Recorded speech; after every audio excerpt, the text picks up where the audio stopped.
신규 구매자를 위한 뇌파 훈련 첫 번째 시간입니다. 네, 어제 뇌파 측정과 분석하는 것에 대해서 말씀을 드렸습니다. 27년간 거의 이제 200만 건 세계 최대 한국인 표준 뇌파 데이터베이스를 구축했습니다. 이를 바탕으로 개발된 프로그램이기 때문에 이론에만 그치는 타사, 기기와 달리 실제 한국인의 인체, 뇌가 반응하는 최적의 자극과 피드백을 제공하고 있습니다. 그래서 K뇌과학, K브레인 솔루션의 독보적인 경쟁력을 갖추었다. 이런 평가를 저희가 받고 있습니다. 그래서 예전에 미래창조과학부랑 한양대, 서울대, 키스트와 했던 사용자 의도 인지형, 그러니까 여러분들이 생각하는 의도 인지를 뇌파를 측정해서 기계에 연결시키는 이런 국가적인 기술을 모두 뉴로하모니에 집어넣어 있습니다. 그래서 어제 제가 여러분들에게 뇌파 측정기를 선택하는 방법, 겉봉투, 그 다음에 디자인에 속지 말라, 들어간 함량, 그래서 세 가지 말씀드렸죠. 잡음을 얼마나 잘 없애느냐, 보낸 신호를 어떻게 디지털로 분해를 시키느냐, 그다음 세 번째 뭐였죠? 총, 그쵸, 뇌파 대역. 어디까지 잡느냐 이거 세 가지 꼭 보시라고 했습니다. 그 다음에 눈을 뜨냐 감냐 이것도 상당히 중요하고요. 네, 못 보신 분들은 어제 강의를 보시고요. 오늘은 훈련입니다. 뉴로 피드백. 네, 1901년 베어 박사가 세계 최초 자율신경계 바이오 피드백 실험을 하고 1904년도 러시아 파블로프 박사가 조건 반사로 노벨상을 수상하게 됩니다. 그러면서 1924년에 독일 한스베르거 박사가 인간의 뇌파를 최초로 측정을 하기 시작합니다. 네, 이제 100년이 됐죠. 그러면서 34년도에 영국 캠브리지 대학교 아드리안과 매슈 박사가 세계 최초로 뉴로 피드백 알파파 통제에 성공을 합니다. 좀 이따 말씀드릴 거고요. 그러면서 요게 이때 알았으면 쭉 발전이 됐어야 하는데 요때 이렇게만 딱 성공을 하고 그 후속 연구가 없었는데 20한 4년 정도 지나서 미국 시카고 대학의 또 카미야 박사가 알파파 뉴로피드백 훈련을 성공하게 됩니다. 이 내용은 어떤 내용이냐면은 알파파를 만들어 봐라. 예. 하니까 인간이 의지대로 알파파를 만들고 다시 알파파에서 빠져나가 봐. 하니까 이 실험을 했는데 알파파일 때가 어떤 상태인지 알려주는 거예요. 지금 이 상태가 알파파야. 그 상태야. 그 상태야. 이렇게 알려주니까 한 세 번, 네 번, 다섯 번, 여섯 번 알려주니까 2, 3일 뒤에는 정확히 알파파가 어떤 상태인지를 알고 그 상태를 만든다는 거죠. 이게 이제 58년도인데 이걸 그대로 이제 양궁 선수에게 적용을 해보는 거죠. 어떤 상태에서 활을 쏴야 할지를 알려주는 거죠. 그래서 최고의 집중력 상태, 너의 최고의 집중력 상태는 이 상태야. 지금 쏴. 지금이야. 지금이야를 계속 반복하다 보니까 양궁 선수가 언제 활을 쏴야 하는지를 알게 된다는 거죠. 마치 우리 학생들이 집중력, 야, 집중해 할 때 집중된 상태가 어떤 상태인지를 알려주고 수업을 할 것인가 아니면 집중이 뭔지 모르고 그냥 수업하는 상황이죠, 지금. 네, 이걸 이제 58년도에 성공을 합니다. 이 의의는 인간이 의지로, 나의 의지로 의식을 조절할 수가 있다. 네, 이걸 이제 58년도에 발견하고 65년도에 스톤 박사가 SMR8을 발견합니다. 그건 뇌파를 보시면 어제도 말씀드렸지만 델타, 세타, 알파 뭐 거의 그리스어인데 이 SMR 미국에서 발견했기 때문에 스톤 박사가 SMR8를 발견해서 요거만 이제 영어로 돼 있죠. 센소리 모터 리듬이라고 합니다. SMR8 주의력 뇌파입니다. 고양이가 먹이를 노릴 때 나오는 뇌파. 여러분들이 쇼핑할 때, 인터넷 쇼핑할 때, 어떤 물건을 고를 때, 어떤 음식 메뉴판을 보고 무엇을 먹을까 딱 고를 때 나오는 뇌파, SMR8 뇌파입니다. 네, 이걸 발견하고 이 SMR8을 훈련시킨 고양이하고 훈련시키지 않은 고양이하고 어떤 독극물을 넣고 딱 실험을 해봤더니 SMR8 훈련한 고양이만 살아남고 훈련하지 않은 고양이는 다 죽는 거예요. 그래서 68년도에 이 베리스터먼, UCL의 베리스터먼 박사 이제 뉴로 피드백의 아버지라고 불리는 사람입니다. 뉴로 피드백의 아버지, 뉴아, 뉴로 피드백 파더. 스터먼 박사 면역 기능 강화 효과를 검증하고 68년도에 미국의 뉴로 피드백 학회가 결성이 됩니다. 그래서 69년도에 예일대 밀러 박사가 심장 박동 이상자, 우리 공황장애 환자분들, 이런 분들 치료하는데 성공을 하게 되고요. 71년도에 베리스턴 박사가 간질 환자를 치료하는데 성공을 하게 됩니다. 네, 간질로 고통 많이 받으시는 분들, 공황장애로 많이 고통받으시는 분들은 뉴로피드백 꼭 하시기 바랍니다. 약물 없이, 부작용 없이 여러분 두뇌 스스로의 치유 능력으로 분명히 이 몇 년 전입니까, 여러분? 이때보다 기술이 얼마나 더 발달됐습니까? 73년도에 세타판 뉴로피드백 이것은 뭐냐면 명상 상태로 빨리 몰입하게 되는 거죠. 내가 명상을 지금 해요. 근데 어떤 상태인지 모르잖아요. 근데 뉴로피드백을 통해서 명상 상태로 바로 몰입하게 되는 것을 3년도에 성공을 하게 되고요. 75년도에 테네시 대학 루바 교수가 학습장애야, ADD, ADHD를 뉴로피드백을 훈련하는데 성공을 하게 됩니다. 11년, 2년이 지나서 오스머 박사가 오스머 박사가 이제 자기 아들이 이제 자폐예요. 그래서 이 컴퓨터 공학자인데 어떻게 하면은 아이가 몰입을 시킬까? 그냥 멍하니 바라보고 이제 소리만 듣는 거에서 어떻게 하면 몰입을 시킬까 해서 게임을 만들죠. 컴퓨터 게임. 그래서 오스머 박사 자기 아들을 자폐에서 벗어나는데 성공을 하게 됩니다. 물론 아들은 사망을 했지만 지금도 오스머 박사가 그 뉴로피드백 재단 만들면서 정말 힘든 아이들 고쳐주고 있죠. 요 분이 쓴 책이 한국에 출판했다가 이제 절판이 됐는데 제가 갖고 있습니다. 혹시 필요하신 분은 한국어로 되어 있기 때문에 이 책 정말 좋아요. 어떤 책이냐면 산만한 아이 마음 읽기라는 책인데 중고서적 가면 되게 비쌉니다. 저한테 부탁을 하십시오. 네, 훈련을 했을 때 1회부터 20회 했을 때 이 아이들이 어떻게 바뀌는지 그다음에 어떤 주의사항이 있는지 20회에서 40회 했을 때 그러니까 ADD, ADHD를 훈련시켰을 때 어떻게 변하는지가 나와 있습니다. 그리고 어떻게 과학적으로 이 뇌가 변하는지에 대한 ADHD에 대한 ADD 이런 부주의 및 주의력 결핍 및 과잉 행동 장애에 대한 아주 명저라고 볼 수 있습니다. 이 책이 나오면서 이따 말씀드리겠지만 미국 소아학회는 ADHD에 대해서 뉴로 피드백이 부모와 의사에 대한 첫 번째 베스트 서포트, 첫 번째 가장 먼저 해야 할 권고사항이 뉴로 피드백입니다. 이거 학부모님들이 아셔야 하는데 그냥 약물만 들고 계시니까 되게 힘들어하시는데 저희가 많이 알려야죠. 90년도에 미국 심리학자 페니스턴 박사가 뉴로 피드백으로 약물, 마약 중독자 치료해버립니다.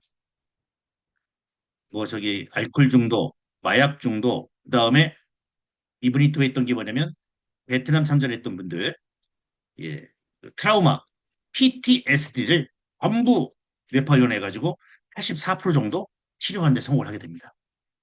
이게 이제 전부 이제 병원에 가가지고 큰 뭐 이게 TV만한 그다음에 수동 옆에 간호사가 앉아가지고 뇌파가 어떻게 변하는지 보고 뇌파가 떨어지면 올려주고 해서 수동으로 했었는데 2001년도에 대한민국에 일본도 아닌 중국도 아닌 대한민국의 군 박사 이 파나톡스의 CEO께서 세계 최초로 휴대용, 휴대용이자 자동화, 오토가 된 자동화 뉴로피드백 시스템을 개발하기 성공하면서 저희 여기까지 오게 된 것 같습니다. 뉴로피드백 효과는 2013년도 논문에서 발췌했습니다. 대학생들을 13.5주 일주일에 3번씩 훈련했더니 저 베타로 훈련시켰더니 어떻게 됐더라? 백질과 해색질의 최적이 증가했다. 뇌의 구조가 변했다. 신경망이 발달했다. 신경망이 발달했다는 것은 두 가지죠. 신경망이 간이 생기고 또한 신경망이 두꺼워졌다는 얘기를 합니다. 그래서 이분이 한양대학교 바이오메디컬 공학과 임창환 교수님이십니다. 네, 이분께서 요 뉴럴링크라는 책을 작년에 내셨어요. 이분께서 뉴로피드백에 대한 소개를 합니다. 뉴로피드백 훈련은 단기적으로 점화 효과를 통해 집중력, 심신 안정 같은 뇌 상태를 바꿔주기도 하지만 장기적으로 시냅스 연결성을 강화해서 뇌의 무엇, 뇌의 구조까지 변화시킬 수 있다. 네, 구조까지. 여러분들을 바뀔 수가 있다. 그래서 2008년도부터 서울대학교에서부터 하고 있습니다.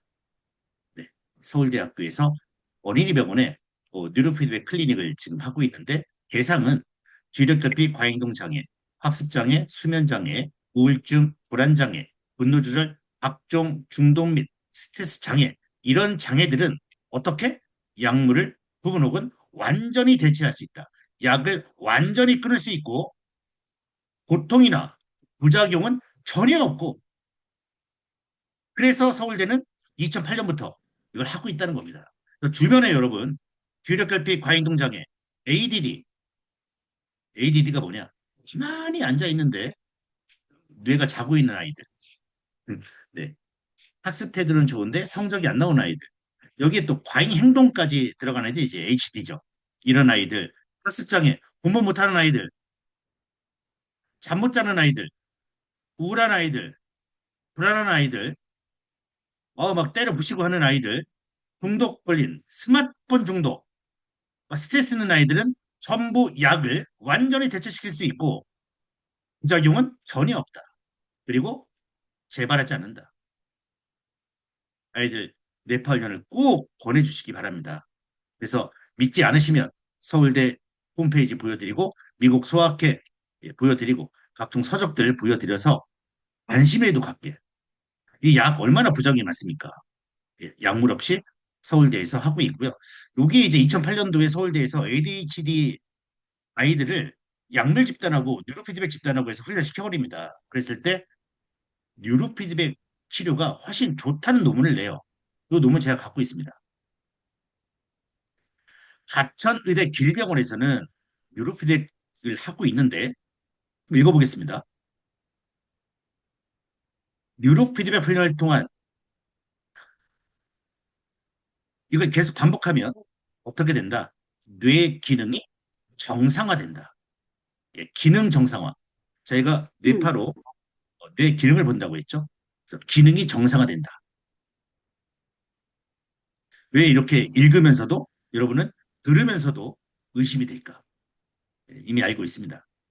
여러분의 뇌에는 이런 지식이 이런 뉴로페디에 대한 뇌기능 정상화 이런 말들이 약물 없이 수술 없이 정말 뇌기능이 정상화될까?에 대한 지식이 뇌 세포 뉴런에 들어가 있지 않기 때문에 이런 내용을 들으면은 일단 편도체가 활성화되면서 의심이 들기 시작합니다. 불안해지죠. 야, 이게 사실인가? 믿어야 하나? 하지만 서울대, 네, 가천의대 교수님들, 한양대 교수님, 네, 이미 위에 계신 분들은 알고 있다. 여러분들은 믿어야 하는데 그 믿음은 체험에서 나오죠. 체험에서 나오기 때문에 꼭 한 대 사셔서 훈련을 해보시면 됩니다. 그래서 이 뉴로피드백이라는 것은 스스로 특정한 뇌 부위를 조절할 수 있다는 가능성을 확인했습니다. 어떤 부분, 어떤 뇌 부위에 문제가 있다면 그 부위를 활성화시키는 프로그램을 만들어서 그 부위에 관련된 뇌파를 측정해서 조절할 수 있다. 조절할 수 있다는 것은 신경망을 새롭게 만들 수 있다. 그게 바로 뇌 가소성이죠. 그래서 뇌 가소성을 극대화시키거나 뇌 가소성을 활성화시키면 내가 원하는 부위를 조절할 수 있다. 그래서 치료한다든가 아니면은 그 뇌를 활성화시킨다든가 해서 학습적인 측면, 치료적인 측면 이쪽에 많이 쓰이고 있죠. 그래서 요 EBS에서 임창환 교수님이 EBS 나오셔서 이런 얘기를 합니다. 뇌 수술을 하지 않고도 암기하십시오, 여러분. 네, 암기해야 합니다. 뇌 수술을 하지 않고도 같은 효과를 볼 수 있는 획기적인 자가 뇌 조절 기술, 뇌 수술을 하지 않고도 같은 효과를 볼 수 있는 획기적인 자가 뇌 조절 기술이 뉴로 피드백이 되겠습니다. 그래서 미국 소아학회 AAP에서 ADHD 질병에 약물 없이 뉴로 피드백하는 것을 레벨 1, 레벨 1이 뭡니까? 베스트 오브 가장 강력한 근거가 있는 치료법, 최고의 지원이다. 그래서 미국 소아학회가 8만 명이 되죠. 8만 명 정도의 의사분들이 모여 있고 전 세계 소아 치료의 기준점이 되는 곳입니다. 여기에서 베스트 원 보시면 여기 바이오 피드백, 뉴로 피드백이 들어가 있습니다. 네. 이 뉴로 피드백에 대해서 저희 한학북스가 2023년에 이 3년에 국가로부터 의료기까지 인증을 받습니다. 가장 핵심적인 차이점, 측정이야 만들 수 있겠죠. 왜? 1925년도부터 100년 전부터 뇌파 측정기를 만들었으니까요. 하지만 측정은 그렇다 치더라도 사람의 뇌의 신경망을 조절해서 내가 원하는 뇌를 만드는 것까지 국가로부터 인정을 받은 것은 어디 있습니까? 네. 오직 네. 네 글자. 하루에서 스루 끝나는 예, 그런 회사가 만들었다. 그래서 만드신 분에서 아까 말씀드린 정훈 대표님이시죠. 미국 인디애나 석사 박사 예, 물리학 하셨고요. 대전 엔트리 예, 대전 과학연구단지에서 계시다가 이 드루 피드백으로 이제 2001년부터 사업을 하셨고 여기 보시면 2016년에 세계 3대 인명사전에 등재가 됐습니다. 그다음 저희 이제 CTO 분 소개하겠습니다. CTO 기술 이사님은 김희찬 전 서울대 의공학과 학과장님이십니다. 예, 91년도 서울대병원 의공학과 교수에 임명돼서 젊은 의료인과 의공학도를 양성하는 데 힘을 썼습니다.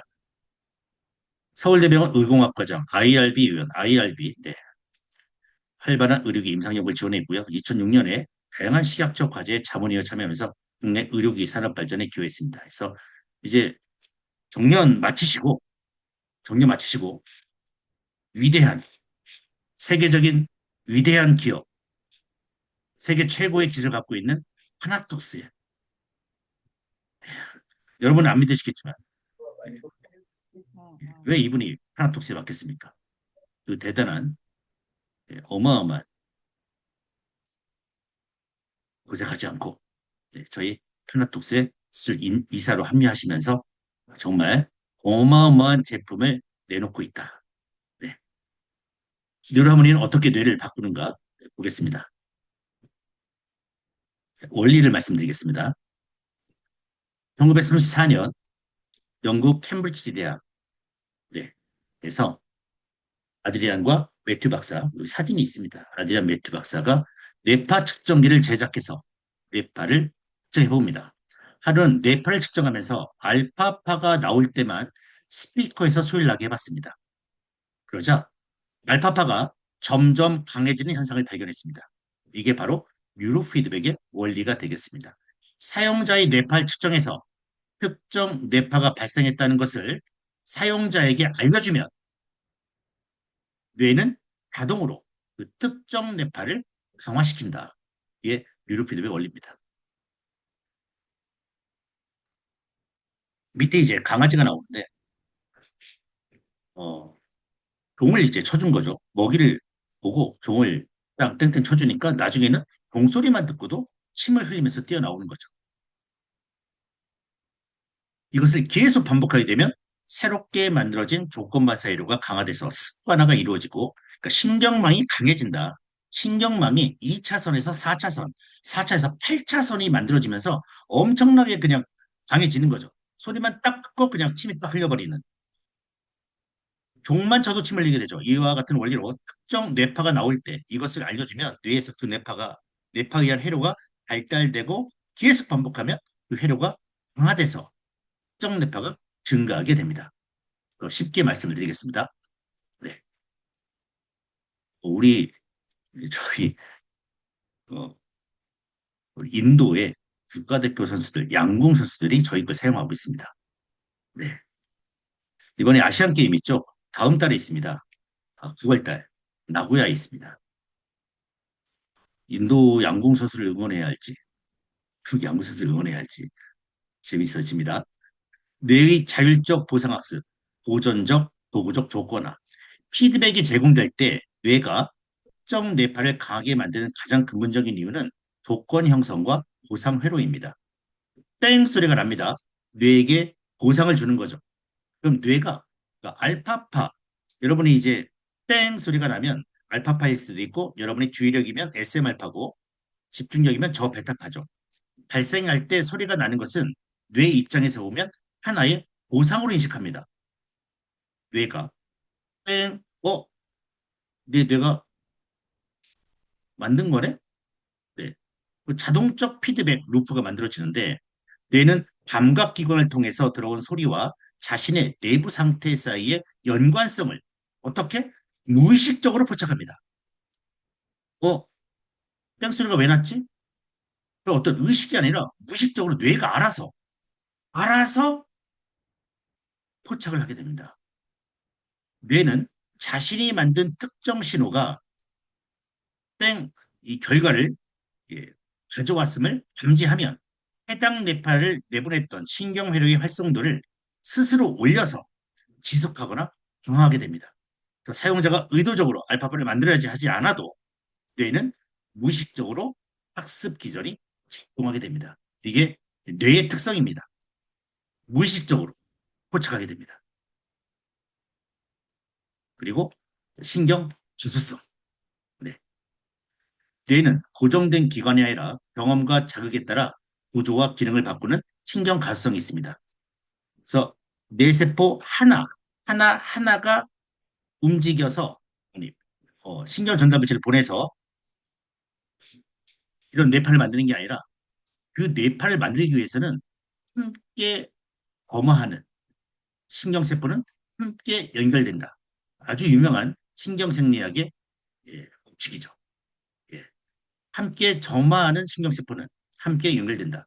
알파파 발생 패턴과 피드백 자극 소리에 동시에 지속해서 일어나면 해당 알파파를 생성하는 뇌 영역 신경세포들이 결합이 견고해진다. 그래서 알파파가 한 번 났을 때, 두 번 났을 때, 세 번 났을 때, 알파파 훈련을 한 시간 했을 때, 땡스리가 더 많아지겠죠. 그러면 알파파를 만들어내는 네트워크가 점점 강해지고 신경망이 두꺼워진다는 얘기입니다. 신경회로가 강화된다. 피드백이 반복될수록 특정 뇌파 동기화를 담당하는 신경망의 전기, 화학적 전달 효율성이 높아지며 그 결과 해당 뇌파의 진폭과 빈도가 점점 증가한다. 즉, 우리가 알파파 훈련할 때 땡 소리 한번 나고요. 그다음에 또 땡 소리가 나면 뇌가 무의식적으로 이게 어떤 소리인가 뇌가 알아서 그 뇌파를 만들기 시작합니다. 근데 그 소리가 점점 줄어든다 많아진다. 점점 많아집니다. 그 많아진다는 내용은 뭐다? 신경망이, 알파파를 만들어내는 세포와 신경망이 점점 신경망이 두꺼워지고 참여하는 것들이 많아지기 시작한다. 그러면서 자기 조절 능력과 바이오 피드백 조절이 된다는 거죠. 이 의사분께서 저희 거를 쓰시고 계신 의사분이신데 뭐라고 하시냐면 뇌의 거울을 보여주듯이 상태를 인식시켜서 뇌가 스스로 조절하고 회복할 수 있도록 도와주는 거다. 그러니까 거울로 보여주는 거죠. 안내만 해주는 겁니다. 뇌가 알아서 해요. 의식적으로. 뇌가 알아서 한다? 자, 여러분이 좀 날씨가 덥죠. 근데 아주 너무 추운 아주 마이너스 10도인 아주 냉동 창고에 들어갔습니다. 어떻게 되됩니까? 무의식적으로 뇌가 알아서 스스로 아 추워 하면서 그러니까 무의식스럽게 이게 그 팔을 예, 몸에다 붙이죠. 그리고 떨죠. 그리고 혀를 세우죠. 예, 몸을 발발 떨죠. 이거 거의 무의식적인 행동이죠. 뉴로하모니는 뇌 내부의 감지 불가능한 전기 상태를 소리나 영상으로 외부 감각으로 신호를 전환한 다음에 뇌가 피드백을 수식하는 순간 자신의 현재 상태 거울을 보듯 모니터링하고 이 거울 효과를 통해 뇌는 특정 신경망의 출력을 자율적으로 조절하는 능력을 발휘하게 됩니다. 그래서 요 뇌파 훈련할 때 모티베이션, 동기부여가 대단히 중요합니다. 이걸 알고 하는 사람하고 아무리 만나도 땡 소리가 뭐 하는 거냐. 그 제품을 판매하셨는데 아무것도 안 알려주시고 그러니까 구매한 고객은 땡 소리가 뭐냐? 왜 나는 거냐? 이런 질문이 많은데 그렇게 뉴로 피드백을 소개하시는데 땡 소리가 뭐냐? 이런 질문을 네, 나오게 하면 안 되죠. 원하는 뇌파가 딱 측정됐을 때 땡 소리로 청각을 알려준다. 그러면 뇌는 그 소리를 듣고 무의식적으로 그 상태와 똑같아지려고 하는 이게 왜 만들어졌는지 계속 그 해당 뇌파를 만들기 시작한다. 네 번째, 예측적 조절과 말로스타시스, 항상성입니다. 뇌의 가장 중요한 적응 미션이에요. 내부 환경을 최적의 상태로 유지하면서도 외부 변화에 맞추어서 미리 대비하는 겁니다. 그래서 뉴로하모니 훈련 시 모니터에서 나오는 뺑 하는 소리와 시각적 신호가 우리 뇌한테는 새로운 생태적 환경으로 인식이 됩니다. 예를 들어서 알파파가 특정 주파수로 활성화될 때 뺑 소리가 들려옵니다.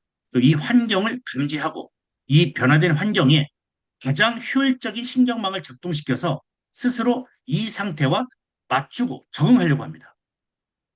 그래서 뉴로피드백은 뇌에게 이 소리, 이 영상이 나오는 환경이 네가 가장 편안하고 효율적으로 작동할 수 있는 최적의 환경이야라는 신호를 실시간으로 보여주면서 환경 변화에 기민하게 적용하려는 뇌의 본능적 적응 체계를 깨워서 뇌 스스로를 치유하도록 만든다. 쉽게 말하면 이 환경에 적응하는 것이다. 똑같아지려고. 이 순간이 슬픈 순간이면 저도 슬프게 적응하게 되고 이 순간이 딱 들어가는데 사람들이 공부하고 있어요. 그러면 우리 뇌는 이 상태에 적응해야 돼요. 그래서 발소리 들고 조용조용하게 움직이고 어떤 데 갔는데 응원하고 있어요. 그러면 나도 이 환경에 적응하기 위해서 공부하는 것보다는 응원해야겠다 해서 그 상태와 비슷해지려고 하죠. 마찬가지처럼 알파파 땡 소리가 났을 때 알파파가 만들어지는 환경에 뇌가 스스로 적응하기 시작하면서 그 땡 소리 나는 환경에 알파파가 나올 수 있도록 계속 뇌가 그 상태를 만들어낸다. 네, 원리가 되겠습니다. 그래서 인지작용에 의한 피드백입니다. 뇌는 들어오는 모든 자극을 처리하나 우리가 주의를 기울인 것만 최종 처리하게 됩니다. 그래서 뇌에게 알려줍니다. 땡 소리를 알려줘요. 그것을 주의를 기울이다가 이걸 처리하게 되죠. 어떻게든 처리하게 됩니다. 이걸 인지하게 돼요. 이 소리가 뭘까? 무의식적으로 그 상태를 알파파 땡 소리 났을 때 뇌가 무의식적으로 이건 뇌에서 만든 소리다. 알게 됩니다. 알려주는 것에 우리가 주의를 기울여 인지하면 그 조건에 따라 뇌 스스로가 자기 자신을 만들기 시작합니다. 이게 뇌의 특성입니다. 인지하면 그 어떤 조건에 따라 뇌 스스로가 정보를 처리해서 자기 자신을 바꾸게 됩니다. 그 자기 자신을 바꾸는데 어떤 상태로 바꾼다? 그 환경에 맞는 상태. 두 번째는 어, 내 뇌에서 그 땡소리를 낸 건가? 고상회로가 작동하면서 피드백을 받고 다시 만들어내고 땡소리 다시 받고 만들고 계속 피드백을 주고받게 되는 거죠. 뇌는 외부에서 들어오는 자극에 대해 스스로를 적응하게 됩니다. 적응. 아까 말씀드렸죠? 환경에 적응한다. 땡 소리 나면 이게 어떻을 때 땡 소리가 난 건가 하면서 거기에 적응해서 그 환경에 대한 뇌 바꿈, 뇌 신경망을 변화시켜서 땡 소리 나면 그 뇌파를 만들고 다시 땡 소리 나고 듣고 적응하고 조절하고 반응하고 기억하고 습하면서 계속 그 상태를 만들어내기 시작합니다. 중요한 것은 우리가 주의를 기울여 인지해야 한다는 겁니다. 그런 분이 이제 잠을 잘 때도 훈련이 되냐? 안 되죠. 네. 시상에서 감각을 딱 차단해서 NFP질로 가지 않습니다. 인지해야 합니다. 예. 그리고 훈련할 때 소리에 주의를 기울이고 게임할 때 집중하는 것이 중요합니다. 네. 원리는 이제 좀 아실 거라 생각합니다. 네. 무의식적으로 뇌가 땡 소리를 들었을 때 뇌가 만든 건가? 조절하면서 그 환경에 적응하면서 만들어내기 시작한다. 네. 두 번째, 뇌파 조절에 의한 신경망의 발달입니다. 뇌파라는 것은 두 가지와 가장 밀접한 관련이 있는데 뉴런의 개수, 그다음에 신경망 발달과 관련이 있습니다. 뉴런의 개수는 깊은 수면 상태는 많은 수의 뉴런들이 쉬고 있다. 델타파. 작업을 하고 있을 때는 특정 뉴런들이 활동하고 있다. 베타파. 개수. 신경망. 신경망이 잘 발달되어 있으면 빠르죠. 적은 수의 뉴런으로도 많은 작업을 할 수가 있고 신경망이 발달되어 있지 않으면 많은 수의 뉴런들이 작업에 참여하기 때문에 에너지가 소비되고 정보 처리 효율이 그래서 뉴런의 개수와 신경망의 발달, 뉴런과 신경망의 밀접한 관련이 있는데 우리가 어떤 훈련 모드를 결정하느냐, 어떤 훈련 모드를 결정하느냐가 상당히 중요합니다. 그래서 저희가 휴식, 주의, 집중력 이 세 가지를 지금 하고 있습니다. 잠자는 뇌파 빼고 예, 휴식, 주의, 집중력, 그 다음에 자운의 균형 이걸 하고 있죠. 훈련 모드라는 것은 뇌파 조절 기법을 말하는데 휴식, 주의, 집중. 그러니까 저희가 알파파를 훈련할까, 알파파를 훈련한다 했을 때 알파파가 나오면 땡 소리 나는 게 맞습니다. 하지만 더 깊이 들어가면 알파파를 나오게 하고 나오게 하면서 억제. 어떤 걸 억제해야 합니까? 느린 뇌파, 델타 세타파는 억제시키고 속파, 빠른 뇌파, 도베타파, 스트레스 뇌파죠. 이 세 가지 뇌파, 델타, 세타, 도베타파는 억제해야만 땡 소리가 나는 거죠. 알파파는 강화시키고 서파, 속파는 억제시켰을 때 땡 소리 나는 겁니다. 그러니까 알파파가 나왔을 때만 땡 소리 난다. 틀린 말이죠. 보상과 억제가 같이 들어가야 합니다. 그래서 불면 두통 통증 있는 분들은 이제 휴식을 하게 되고 주의력 SML파죠. 스톤 박사가 만들었죠. 개발, 이제 찾았죠. 서파, 구베타. 결국 억제시키는 것은 전부 느린 뇌파, 델타, 세타파, 구베타파를 억제시키고 내가 원하는 뇌파는 강화시킬 때 땡 소리가 나게 되는 겁니다. 그래서 ADHD, 간질 자폐는 SMR, 우울증 불안 강박증은 저베타라고 있고요. 자운의 균형, SMR 저베타가 있는데 어디에 있냐면 여러분 여기에 보시면 트레이닝 프로토콜 위에 보시면 여기 SMR 저베타 있죠. SMR 저베타는 누가 하는 거냐면 알파파 훈련하시는 분들이 하시는 겁니다. 어떤 분들? 알파파 훈련하시는 분들. 이 알파파가 두 가지가 있죠. 네. 8, 9Hz, 10, 11Hz 이렇게 있죠. 그러니까 이 8, 9Hz 이 알파파가 강하신 분들 기본적으로 이분들은 훈련하면 졸려요. 근데 이분들은 졸리지 않습니다. 머리가 아주 맑아지죠. 그래서 이 졸리신 분들을 마지막 훈련은 약간 강화시켜서 뭘로? SMR 저베타. SMR 저베타가 더 빠른 뇌파 아닙니까? 예. 그래서 머리를 더 맑게 해서 훈련을 마치려고 하는 겁니다. 그래서 요, 요 SMR 저베타는 어떤 분들이 하느냐? 알파파이신 분들 중에 알파파이신 분들 중에 졸리신 분들, 예, 그런 분들은 마지막 훈련에서 SMR 저베타 클릭하고 마지막 훈련만 진행하시면 됩니다. 아셨죠? SMR 저베타는 누가 한다? 휴식인 분들, 그중에서 졸리신 분들은 마지막 훈련만, 마지막 훈련이 뭐냐? 호흡, 뇌이완, 집중력, 기억력이 마지막이라면 기억력 훈련만 SMR 저베타로 놓고 자원의 균형하는 겁니다. 다른 분들은 안 해도 되냐? 주의력이나 저베타는 이미 활성화되어 있습니다. 이미 돼 있기 때문에 안 해도 된다. 네. 그러면 알파파 휴식 네트워크는 어떤 신경망을 발달시키는지 보겠습니다. 알파파는 기본 네트워크, 디폴트 모드 네트워크를 활성화시키게 됩니다. 편안하게 이완되어 있으면서 각성 유지할 때 나온 뇌파고요. 관련된 신경망은 기본 네트워크로 DMN이라고 합니다. 그리고 시상 및 피지레로 멍 때리거나 휴식을 취할 때 내부 성찰을 할 때 활성화된 신경망입니다. 그래서 디폴트 모드의 과도한 잡음 줄이고 필요할 때 뇌를 즉시 비우고 시기할 수 있는 조절력을 키우게 됩니다. 감각통제센터인 시상과 베네피셀 사이의 신호 교환을 원활하게 해서 불필요한 외부 자극을 차단하고 뇌를 최적의 대기 상태로 만들어줍니다. 알파파 하시는 분들은 스트레스 완화, 잡념 감소, 감정 조절, 정신 피부 회복 능력 향상되고요. 그 불면 두통 통증 있는 분들은 바로 하게 됩니다. 특히 불면증 있는 분들 그리고 좋아지는 신경망들은 디폴트 모드 네트워크다. 네. 디폴트 모드 네트워크는 세 개 구역이 있죠.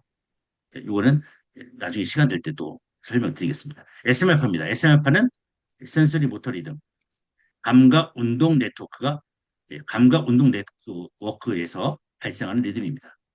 예, 정신이 맑게 깨어 있고 몰입 상태로 발생하는 대역입니다. 센소리 모터 왜 감각 갑자기 운동 피질하고 기저의 회로에서 많이 발생하게 됩니다. 안 가지? 대뇌 중앙의 운동 영역에서 체감각 영역을 연결하는 네트워크고요. 불필요한 신체 움직임을 억제하는 동시에 외부 자극에 빠르게 반응할 수 있도록 감각신을 깨웁니다. 그러니까 불필요한 신체 움직임, ADHD, 간질, 자폐, 파킨슨, 수전증 이것을 억제하는 동시에 외부 자극을 빠르게 반응할 수 있다.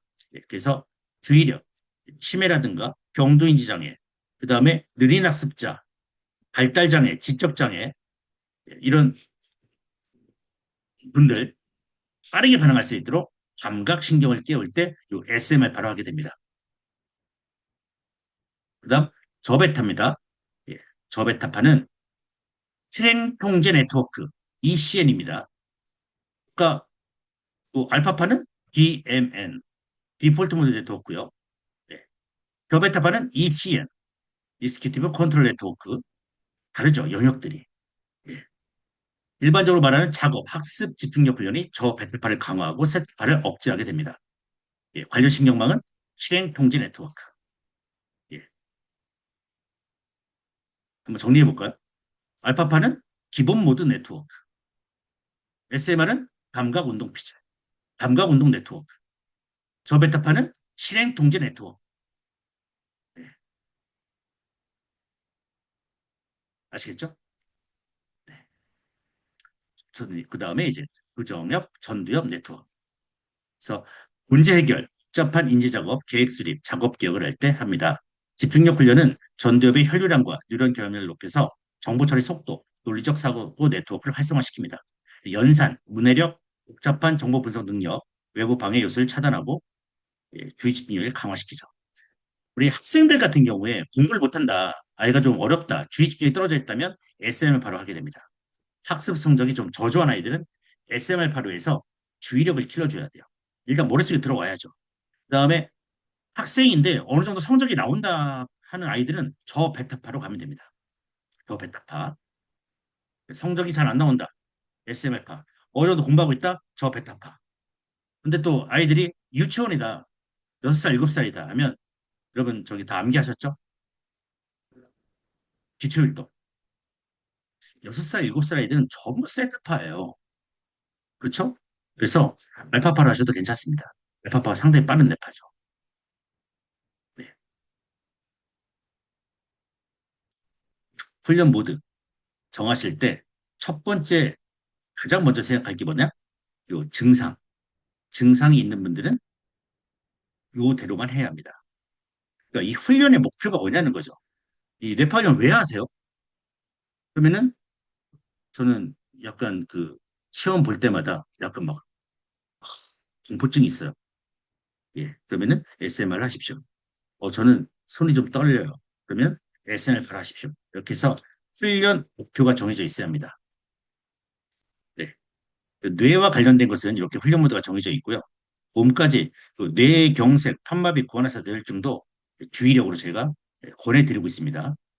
네, 고혈압, 당뇨, 빈혈 저혈압, 불임 이런 증상들은 트레이닝 프로토콜 여기 트레이닝 프로토콜 있죠. 이걸 딱 누르면은 자신의 훈련 모드를 아세요 이렇게 나와요. 그러니까 모르는 모르죠. 그래서 모른다 누르면은 3분 정도 측정을 합니다. 그래서 휴식 몇 점, 주의 몇 점, 집중력 몇 점이 나와요. 그래서 가장 낮은 점수로 훈련하게 되는 겁니다. 네. 그래서 가장 먼저 이 훈련을 왜 하시겠습니까? 중요합니다. 나는 공부 잘하려고요. 그러면은 집중력. 근데 현재 공부 상태, 뇌파 상태를 보니까 세타파가 너무 강해요. 그러면 SMR파. 예. 그리고 또 뭐가 있을까요? 뭐 최고의 능력을 뭐 보여주고 싶어요. 그러면은 집중력이 낮죠. 그래서 훈련 목표에 따라서 고객한테 물어보십시오. 훈련 목표가 뭔지에 대해서 여러분들이 집중력을 해야 할지, SMR파를 해야 할지, 알파파를 해야 할지 이렇게 추천해 드릴 수도 있습니다. 여기는 이제 고혈압, 당뇨, 빈혈, 저혈압 이거는 몸의 문제잖아요. 그래서 트레이닝 프로그램 돌려서 하는 거고요. 중독이나 뭐 뇌경색 이쪽은 다 뇌의 문제이기 때문에 옛날 그 저희 선배들이 해왔던 그 임상을 했던 그 뇌파 그대로 진행하게 됩니다. 훈련 모드 정하는 거 알려드렸고 훈련 프로그램, 훈련 방법 하나씩 들어가겠습니다. 작업 기반 뉴로 피드백을 하는데 저희가 이 뉴로 피드백 훈련 플러스 작업이에요. 그러니까 왜 작업을 하냐? 뇌가 부위별로 기능이 되어 있습니다. 같은 기능을 하는 세포들끼리는 신경이 형성돼서 신경을 구성하고 있는데 내가 만약에 표현이 잘 안 돼요. 표현. 막 말이 잘 안 돼요. 그러면 좌측 영역이잖아요. 좌측 베르니케. 네. 그러면 그쪽 부위만 활성화할 수 있는 프로그램을 만드는 겁니다. 그쪽 부위만. 예. 근데 그 부위를 어떻게 활성화시킬 수 있냐? 전두엽과 뇌의 모든 부위가 다 연결되어 있기 때문에 전두엽으로서 컨트롤하는 거죠. 그리고 우리 게임을 만들지 않습니까? 이런 게임들. 이 게임들이 각각 뇌의 어느 부위를 활성화시키는지가 정해져 있습니다. 그걸 이제 알려드릴 건데 뇌의 특정 기능을 발달시키기 위해서 해당 기능을 발달시키는 작업을 하도록 해서 신경회로를 작동시켜 발달시키면 뇌파 훈련을 같이 하게 됩니다. 네. 그래서 특정 기능을 발달시키는 훈련, 그다음에 뉴로피드백 훈련 두 가지를 동시에 한다. 그래서 다양한 훈련 프로그램들이 이렇게 필요하다는 거죠. 그때 땡 소리가 나게 됩니다. 우리 훈련할 때 땡 소리 나죠. 땡 소리의 의미는 어떤 의미일까? 뉴로하모니 뉴로피드백 훈련 중에서 땡 소리가 나는 메커니즘은 단순히 뇌파에 발생했다는 게 아니라 좌측 뇌와 우측 뇌가 코헤런스, 동기화와 대칭적 활성화가 됐다. 이 땡스리가 그 의미입니다. 단순 뇌파 발생이 아닌 목표 뇌파 상세, 강화 조건이 충족됐다. 이게 무슨 말이냐면 땡소리는 단순히 뇌에서 내가 원하는 특정 뇌파가 하나 나왔다고 해서 울리는 것이 아닙니다. 뉴로하모니 알고리즘은 훈련 모드에 따라서 강화해야 할 뇌파, 만약 SMR파다면 SMR파를 강화시키고 일정 기준 동안 향상시키고 억제해야 할 뇌파, 델타 세타 고베타파, 델타 세타파가 서파, 고베타파가 속파, 이거를 기준 이하로 하향시켜야 완성이 되는 소리입니다. 첫 번째, 아까 말씀드린 것처럼 강화와 억제가 돼야만 땡소리가 나게 됩니다. 두 번째는 좌뇌 우뇌가 동시에 목표 상태를 달성했을 때 땡소리가 나게 됩니다. 유럽은에는 건식 투처널 헤드셋입니다. 좌측 전두엽, 우측 전두엽을 실시간으로 측정하게 됩니다.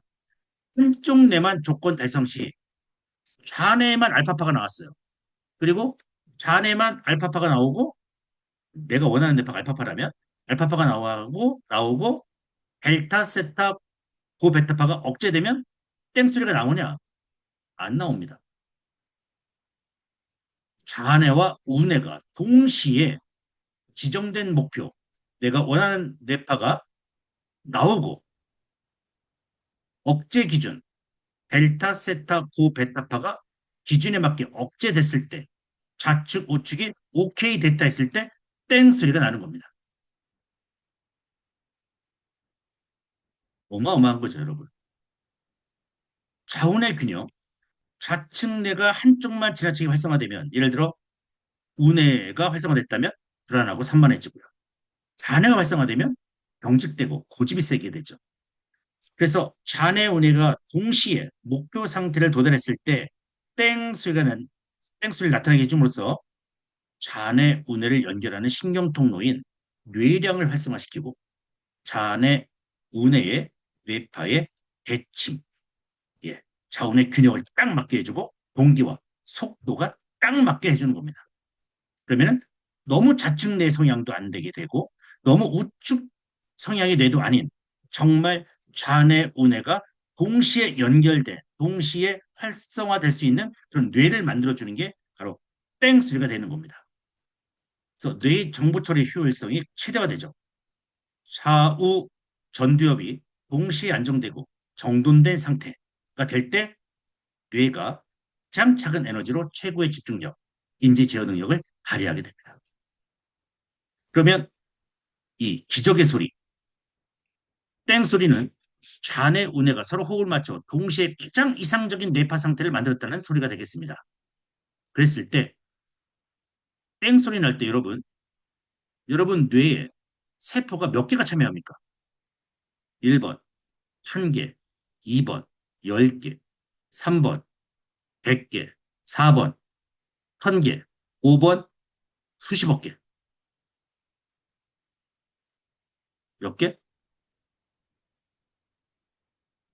땡 소리가 뇌세포 하나 아니죠. 네. 두피까지 전기 신호를 보내기 위해서 최소 수백만, 수천만 개의 뉴런이 활성이 돼야만 그 전기 신호가 나오게 됩니다. 이 뼈에 갇혀 있지 않습니까? 두피 밖에서 측정을 합니다. 뇌파가 세포 하나가 되는 전기는 너무 미세해서 두피 이걸 측정할 수가 없습니다. 동시에 점화를 해야 합니다. 동시에 두피 센서에 뇌파 신호가 잡히려면 센서 바로 아래 껍질 영역에 있는 신경세포 최소 100만에서 1000만 개 이상이 정확히 같은 주파수로 동시에 전기를 띠며 동기화되어야만 뇌파가 잡힙니다.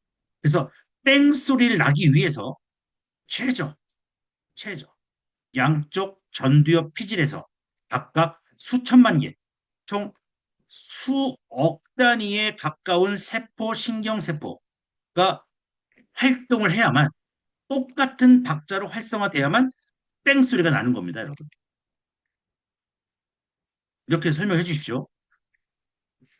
어디 갔는데 땡소리가 왜 나네요?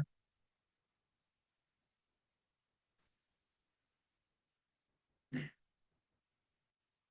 사후 전두엽이 동시에 호흡을 맞출 때 수십억 개의 뉴런이 연동하게 됩니다. 전두엽 피질, 좌측 전두엽, 우측 전두엽, 최고차 인지와 감정을 통제하는 영역에 수억 개의 뉴런이 참여하게 되고요.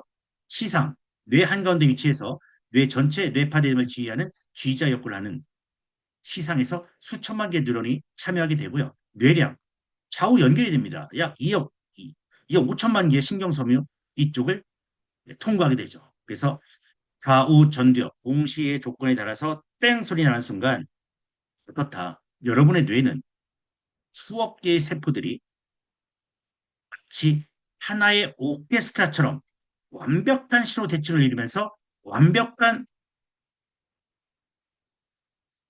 음악을 연주하고 있다. 그게 땡 소리다. 이렇게 보시면 되겠습니다.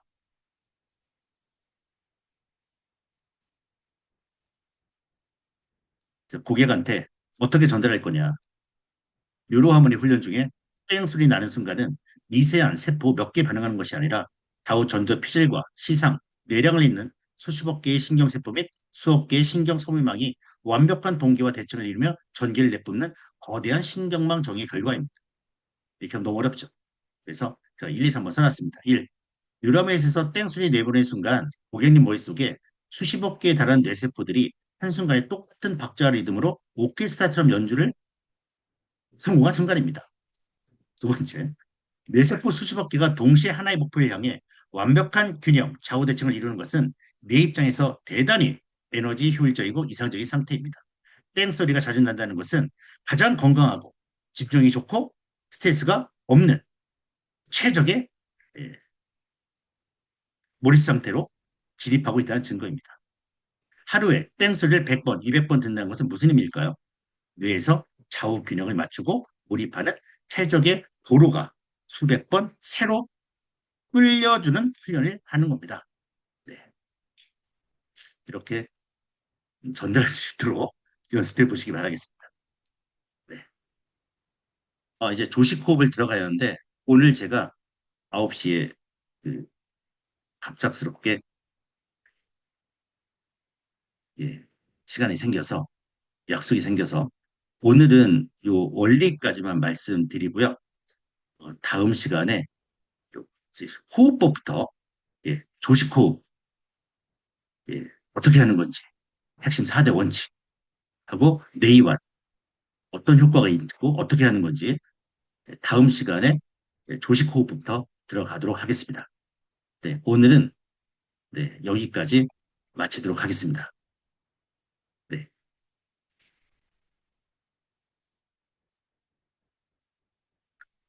마치겠습니다.